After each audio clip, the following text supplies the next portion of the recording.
Maravilha, maravilha, avante lovers de norte a sul do país, você que carrega o coração de 5 pontas dentro do peito. Estamos aqui para fazer o rescaldo dessa derrota do São Paulo de 2-1 para o Grêmio na tarde deste domingo lá em Porto Alegre.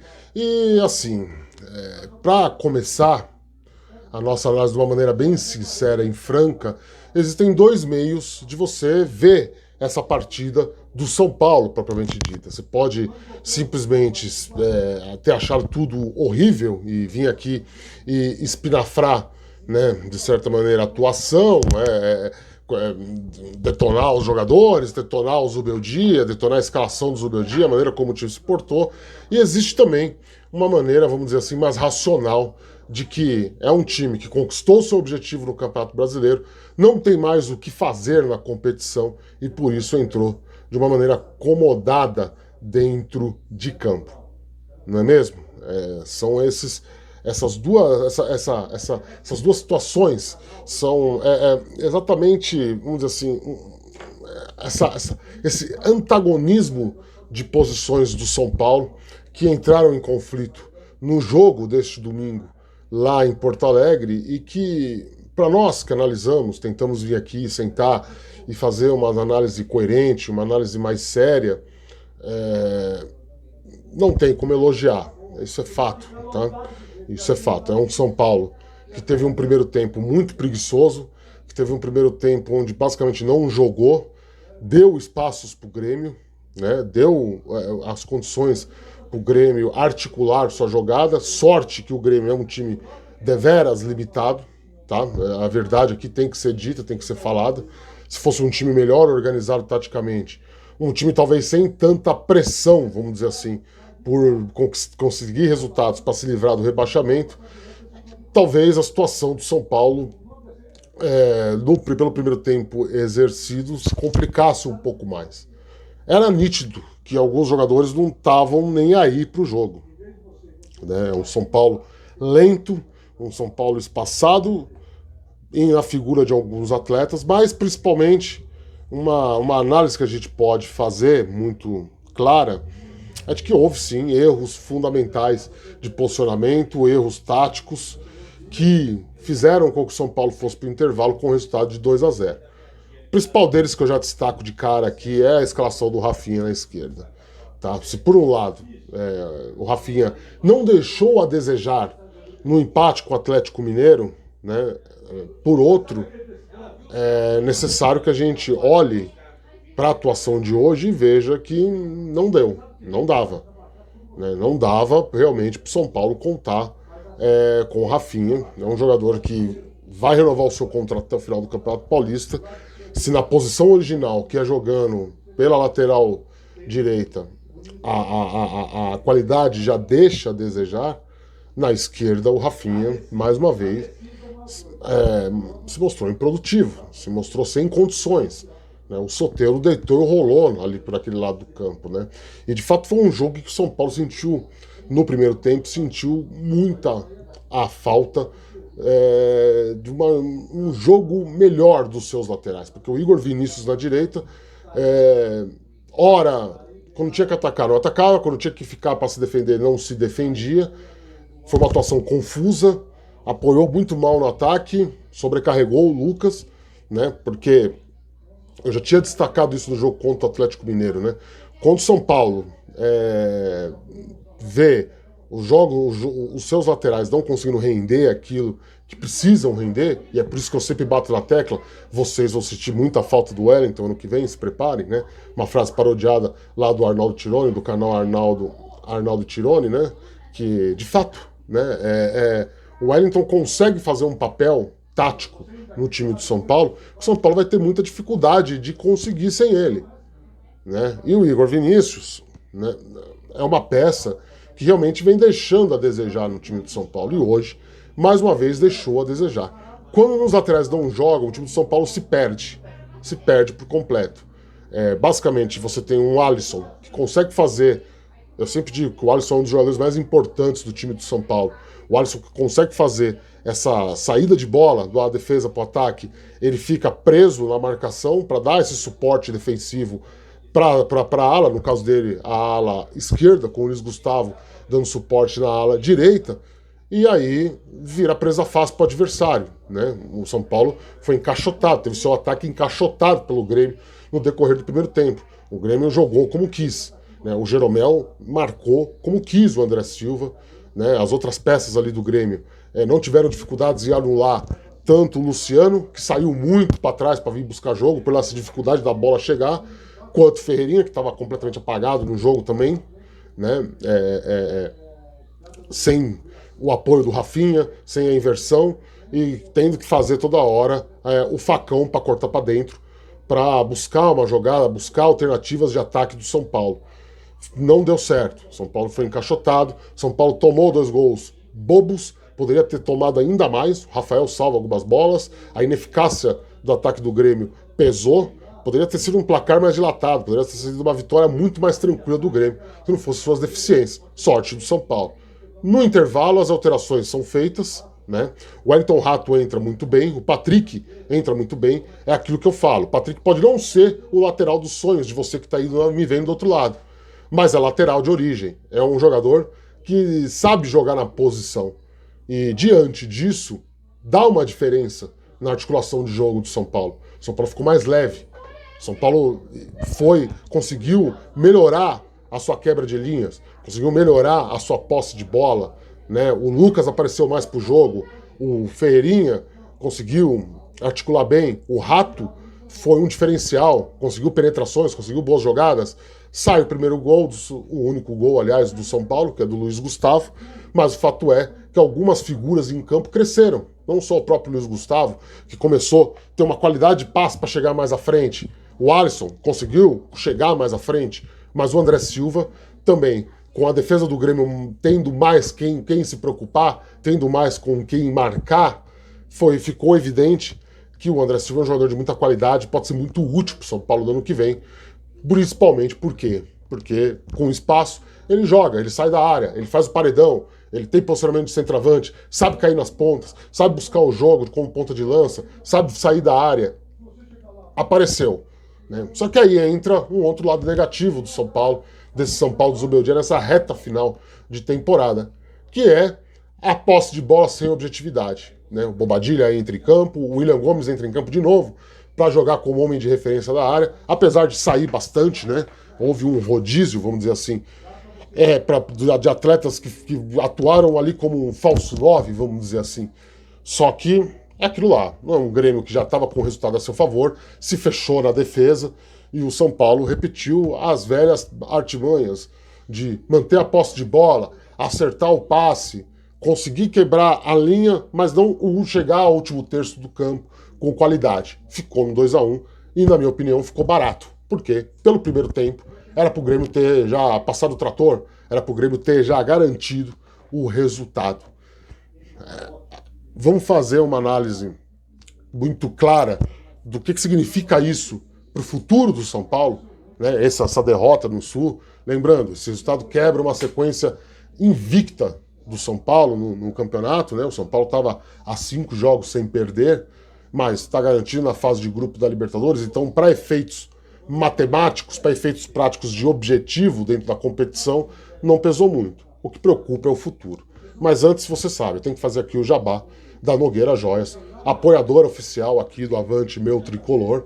O Natal tá chegando, meu amigo, passou a Black Friday e você perdeu a chance de comprar, de presentear a pessoa com quem você ama, de marcar para sempre. Você sabe, joias são presentes para momentos especiais. E não tem data mais especial para isso que o Natal.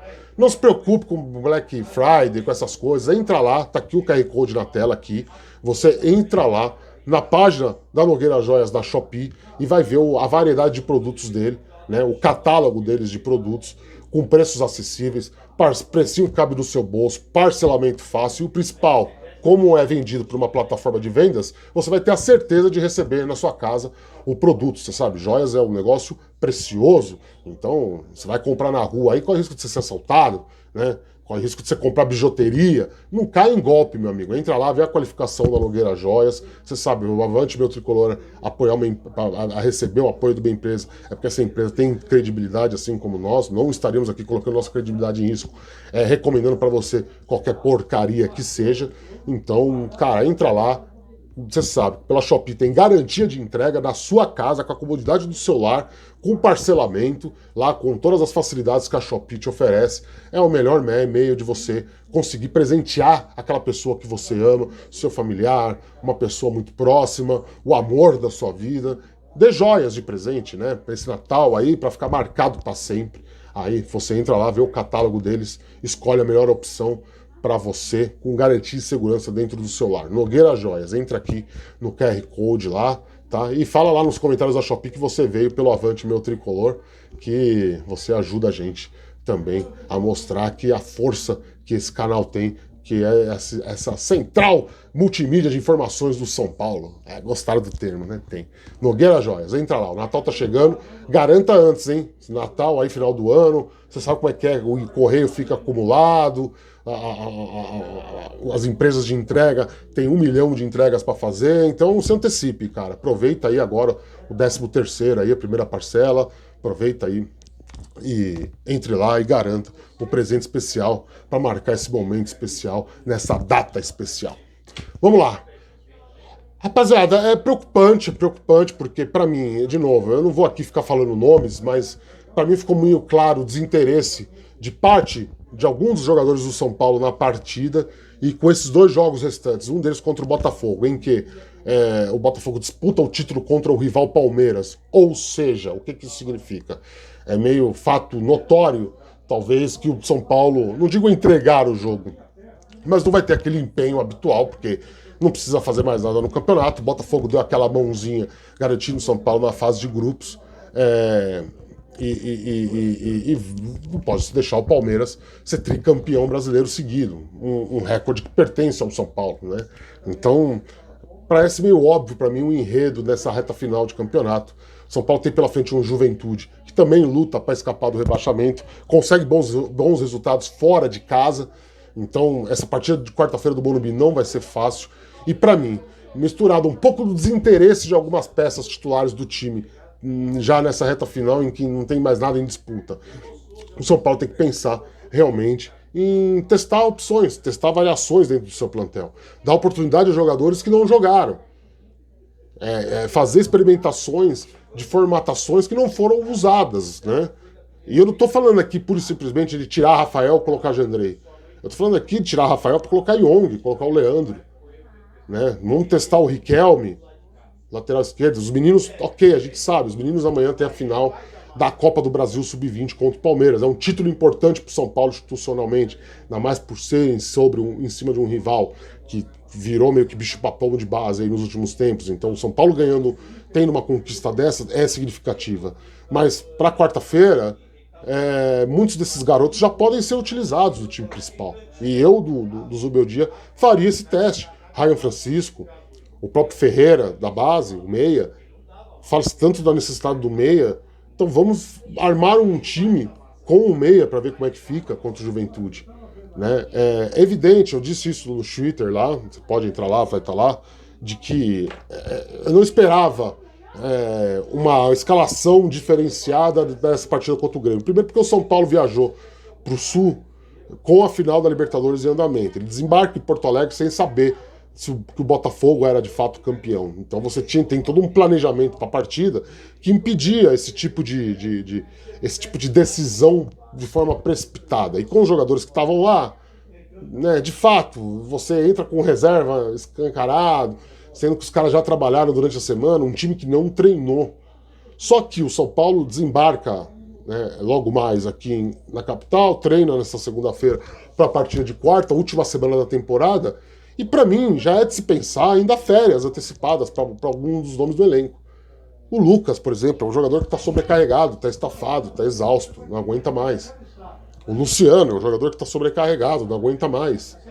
Né? O André Silva não tem substituto? Beleza, vamos testar o Ryan Francisco. Rafinha, dá férias, não aguenta mais. O Luiz Gustavo, dá férias, não aguenta mais. O Alisson, você precisa estar ritmo de jogo pro Alisson pensando no ano que vem? Tudo bem, então fica. Mas, pô, vamos testar uma variação, vamos testar, sabe, alguma posição diferente pro Alisson, em que talvez ele se desgaste menos. A zaga, pô, né, vamos testar, vamos colocar os meninos, o Belém, o Igão, vamos ver. Esses meninos precisam jogar. Esses meninos precisam ter uma sequência. O São Paulo precisa testar alguma variação, porque insistir na mesma formatação, e eu vim aqui e defendi o Zubeldia várias vezes dos ataques que ele sofre, principalmente lá no Twitter ou em outras redes sociais, de que o São Paulo tá vivo num objetivo. Só que esse objetivo foi cumprido agora. Então agora não tem desculpa. Ou ele testa variações, até para saber quem pode ficar, quem não pode, quem tem qualidade pro ano que vem, quem não tem. Ele precisa fazer essas decisões. E um jogo como o de hoje, essa derrota pro Grêmio, mostra, acima de tudo, que não alguns nomes do elenco não aguentam mais o ano. Foi um ano difícil, um ano de 2 eliminações em mata-mata, um ano de desgaste psicológico, 2 não, 3, né? Porque teve o Paulista também. 3 eliminações em mata-mata, um ano de derrotas em jogos importantes, né? Como o Palmeiras no Allianz Parque, lá no jogo do segundo turno do Brasileiro. Um ano em que o time teve que lidar com a tragédia da morte do jogador do Nacional do Uruguai em pleno Morumbi. Então, assim, chegou a hora de se poupar e já pensar de fato em 2025. Né? O ano acabou. O ano do São Paulo acabou. E não pode acabar da forma como acabou hoje. Não pode acabar com essa imagem do jogo, do time, da forma como o time jogou hoje. Né? Espaçado, sem vontade, um jogo posicional, sem interesse físico, jogadores claramente se poupando. Né? Não estou aqui fazendo acusações contra nenhum nome do plantel, mas é evidente que a disputa, a gana, era muito maior do lado do Grêmio. Eles têm as limitações técnicas deles, limitações de qualidade. É um time muito mal treinado pelo Renato Gaúcho, essa que é a verdade, porque tem nomes que poderiam estar em posições maiores na tabela. E essa ladainha do Renato aí, pelo que aconteceu em Porto Alegre, o Internacional tá aí para desmentir, né? O Roger Machado passou em 2 clubes que sofreram pelo mesmo problema, né? E nos 2 clubes ele conseguiu resultados muito mais expressíveis do que o do Renato Gaúcho. Então, assim, foi um jogo onde muito mais São Paulo perdeu do que o Grêmio ganhou, né? Do que o Grêmio ganhou. Porque são situações da partida em que, numa partida em que o São Paulo efetivamente estivesse disputando algo, será que aconteceria? Será que o Igor Vinícius ia ficar tão indeciso entre ficar preso na defesa e apoiar no ataque? Será que o Rafinha seria a melhor das opções? Um jogador que avança na frente e não tem fôlego grande para voltar a tempo de fechar na marcação, sacrificando o meio-campo, sacrificando o posicionamento do Alan Franco. Então, assim, mostrou, acima de tudo, que há um desgaste por tudo que aconteceu no ano. E o objetivo, repito, foi cumprido. Então é hora do São Paulo pensar em 2025 de fato. Quem que vai ficar? Quem que vai ser vendido? Os que vão ficar não merecem ser testados? Não merece a gente ver uma variação de jogo daquilo que o São Paulo propõe? Ou não, ano que vem também, vamos ficar insistindo sempre nesse 4-3-3 Mambembe, com o Luciano sem função prática, agora o Lucas preso na direita, com o Ferreirinha preso na esquerda, né? Nós vamos continuar nisso, nessa formatação de jogo, né? O André Silva já passou no vestibular, já mostrou que pode ficar para o ano que vem, talvez até ganhando vaga do Caleri, que teve um ano muito ruim. Mas e nas outras posições? E o Eric? Qual que vai ser a utilidade do Eric? Nós vamos pegar jogos que valiam realmente, de fato, para os objetivos do São Paulo em mata-mata, Campeonato Brasileiro, e tomar aquilo como um veredito? Ou nós vamos tentar variações para ver ele com o William Gomes jogando junto? O Henrique do Carmo vai ser vendido? Se não vai, se o São Paulo vai renovar, por que a gente não se coloca o menino para jogar? Né? Até bati na câmera aqui, desculpa, bati de novo. Então são variações que o Zubeldia tem 2 jogos para testar. 1 e 2 jogos bons para testes, porque um é contra um adversário desesperado para se livrar do rebaixamento e o outro é contra um time que pode ser campeão brasileiro. Se já não entrar no jogo campeão brasileiro, mas eu acho que não, a decisão vai ficar nas costas do São Paulo, realmente.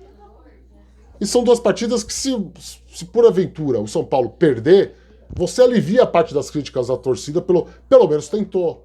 Pelo menos deu aquilo que essa massa que critica o Zubeldia quer ver. E ele precisa colocar em prática. Ele precisa colocar isso. Pelo menos para apaziguar um pouco os ânimos pro ano que vem.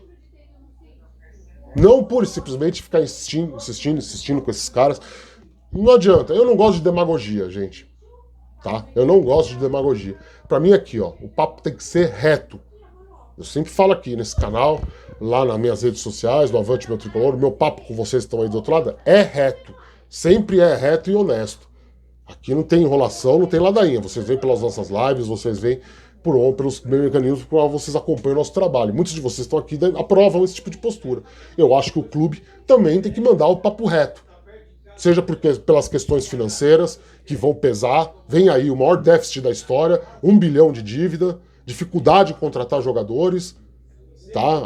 Com o São Paulo passando vexame de poder tomar chapéu de um rival, numa negociação que estava encaminhada, que estava definida, né? Não vai vir nomes de peso. Então, se não vai vir nomes de peso, vamos jogar com o que tem aí? Coloca o que tem aí em campo pra gente ver. Pra gente testar. Pra gente sentir um pouco o que vai ser esse 2025 do São Paulo. É o que eu espero para esses 2 jogos finais. Por isso que eu falei lá no começo do vídeo. Você tem 2 maneiras claras de tratar a questão de como foi esse jogo de hoje. Né? Mais do que vir aqui ficar xingando todo mundo pelo futebol que o São Paulo mostrou, que foi apático. E sim, foi apático, foi horrível, foi horroroso no primeiro tempo. No segundo tempo melhorou, mas aqueles velhos erros de sempre. Só que eu prefiro olhar pelo ar da esperança, eu prefiro crer que assim, é um time que descobriu que está na fase de grupo da Libertadores do hotel. Como eu disse, o plano de jogo não poderia ser mudado de última hora, não se trabalha assim no futebol atual. Né, no futebol profissional atual, você decide um time 2, 3 dias antes, essa que é a verdade. Esses caras sabem 2, 3 dias antes que vão jogar, né? Então, assim, vamos aqui, na minha postura particular, de não atacar o Zubeldia, vai até quarta-feira. Depende do que ele fizer quarta-feira. Porque, de fato, se quarta-feira a gente pegar lá a escalação do São Paulo, Rafael, Igor Vinícius, Juan, que é um erro, pra que ficar colocando o Juan? Você tinha Sabino e Arboleda, você podia fazer uma linha de 3. Você não precisa pôr o Rafinha. É uma crítica que eu faço. Rafinha fez uma partida tenebrosa. O Igor Vinícius fez uma partida tenebrosa. Por que você não deu uma chance pro Moreira pra apaziguar os ânimos depois da polêmica que o Moreira fez durante a semana, lá, que o Wagner Ribeiro meteu a boca, te criticou, e você insiste, você insistiu. Você tinha peças ali pra mexer, sem mudar um plano de jogo estabelecido. Agora, para quarta-feira, não. Para quarta-feira eu espero ver variações. Espero ver jogadores que não são sendo utilizados jogando. Quero ver o Santiago Longo jogando. Né? Eu quero ver o Santiago Longo jogando. Quero ver o Rodriguinho jogando. Quero ver o Eric jogando. Quero ver o Henrique do Carmo jogando. Quero ver o Ryan Francisco jogando. Quero ver o Riquelme jogando. Quero ver o Moreira jogando. Moreira não, Ferreira, desculpa. O Ferreira jogando. Não é aposta. Não é o que vocês falam que vai render frutos e frutos e frutos pro clube? Então, quarta-feira é o dia. E sobre influenciar ou não decisões de rebaixamento, decisões de título, azar, meu amigo. O São Paulo não tem nada a ver com isso, ponto. A gente precisa parar de ladainha, parar com falso moralismo. Dane-se os outros adversários, dane-se o Palmeiras. Se o Palmeiras quisesse ser campeão brasileiro, o Palmeiras que ganhasse os jogos dele, independente do São Paulo, simples assim. A tabela tá pronta em janeiro. Em janeiro já sabia que na última rodada do Campeonato Brasileiro ia ter Botafogo e Palmeiras. Você, sob uma premissa de uma falsa ética, mandar a força máxima, quando tá todo mundo de cabeça nas férias já, de cabeça na viagem pro ano que vem, de cabeça na viagem e tal, de cabeça na Libertadores em março do ano que vem, você manter uma escalação pautada pura e simplesmente por um pretensiosismo ético, azar deles, azar do Fluminense. São Paulo que entrega o jogo. Entregar no bom sentido, sabe? É lógico que tem que ter disputa. É lógico, mas assim, o São Paulo não tem nada a ver com isso. E a gente quer ver isso. E a gente não tá vendo. Não, hoje, repito, por mais que eu bolasse uma escalação melhor, já deu pra ver com 15 minutos de jogo que o Rafinha não tava funcionando, tava desmontando o time por completo, já era pra ter mexido. Ou coloca o Patrick, ou colocasse o Arboleda, ou colocasse o Sabino. fechasse uma linha de 3 atrás, mas não. Foi mudar no intervalo, e aí é aquilo lá. É isso, vamos esperar quarta-feira, tá? O ano de São Paulo acabou. Agora não tem jeito, o noticiário é basicamente só especulação de mercado. Não vem aqui esperar grandes matérias sobre rendimento, sobre provável escalação, porque, cara, acabou. O próprio conteúdo que o clube está fornecendo de informações caiu muito nos últimos dias, mas também por falta de interesse, também total pela competição, pelo Brasileirão. Então o São Paulo já tem que tratar esses 2 últimos jogos como jogos para 2025. Ou, se não, corre o risco da gente iniciar a próxima temporada com os mesmos problemas de sempre. Né? Os problemas de deficiência na finalização, deficiência de quebrar a última linha, deficiência de um Luciano sem posicionamento claro dentro de campo, de um Lucas sempre isolado na direita, de tomadas de decisões erradas e coisas que a gente sempre vem aqui e fala, mesmo nas vitórias. De uma maneira muito justa, porque aqui nesse canal nós nunca pedimos a cabeça do Zubeldia. E nunca vamos pedir, porque não tem cabimento também, tá? Beijo do gordo, a gente fica por aqui. Deixa o seu like aí, tá, cara? Se inscreve no canal, compartilha com toda a sua coletividade São Paulina, tá? O Pix tá na tela aí, se quiser fortalecer a gente nesse Natal aí, já sabe, faz a sua doação aí pelo Pix. Aqui nos 3 pontinhos aqui tem o botão Amém, você clica lá também, faz doa aqui pelo YouTube. Ou você faz doação, vira um doador recorrente, né? Pelo Apoia-se, o link tá na descrição do vídeo. Ou se tornando membro aqui do canal, nessas 2 modalidades, você ganha o dia de entrar no nosso grupo de WhatsApp. Você sabe, o grupo dos Avante Live, o melhor grupo de São Paulo do Brasil. Ajuda nós aí, da forma que você puder e quiser. Beijo do gordo, tchau.